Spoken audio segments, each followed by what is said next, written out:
क्या तुम जानना चाहते हो कि बिना सेना के भी एक साम्राज्य कैसे जीता जाता है? मैं हूं चाणक्य।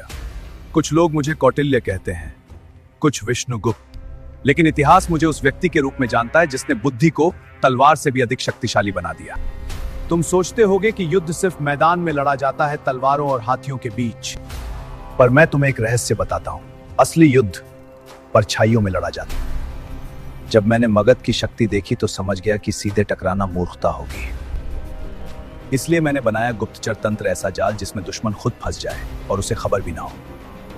मेरे जासूस सिर्फ सैनिक नहीं थे, वे व्यापारी बनकर बाजारों में घूमते थे, भिक्षु बनकर मंदिरों में बैठते थे, नर्तकियां बनकर राजदरबारों में प्रवेश करती थी, यहां तक कि साधु बनकर गांव-गांव घूमते थे। हर व्यक्ति की एक भूमिका थी। कोई सूचना लाता था, कोई अफवाह फैलाता था, कोई दुश्मन के मन में भय बोता था। मैंने सिखाया, राज्य की आंखें और कान उसके गुप्तचर होते हैं। अगर राजा को यह न पता हो कि उसके राज्य में क्या हो रहा है, तो उसका सिंहासन मिट्टी का बना है। मेरे जासूस दुश्मन की सेना की संख्या, उनके मनोबल, उनके खजाने की हालत सब कुछ जान लेते थे, और जब समय आता वार किया जाता, बिना शोर के, बिना चेतावनी। तुमने सुना होगा चंद्रगुप्त मौर्य का नाम, वह वीर था, पर उसकी जीत के पीछे मेरी रणनीति और गुप्तचर तंत्र की शक्ति थी।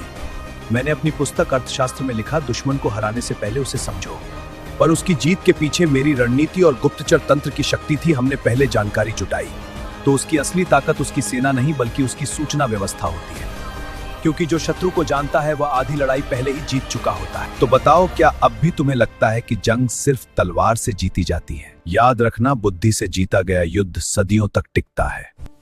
तलवारें जंग खा जाती हैं, पर रणनीति इतिहास बन जाती है।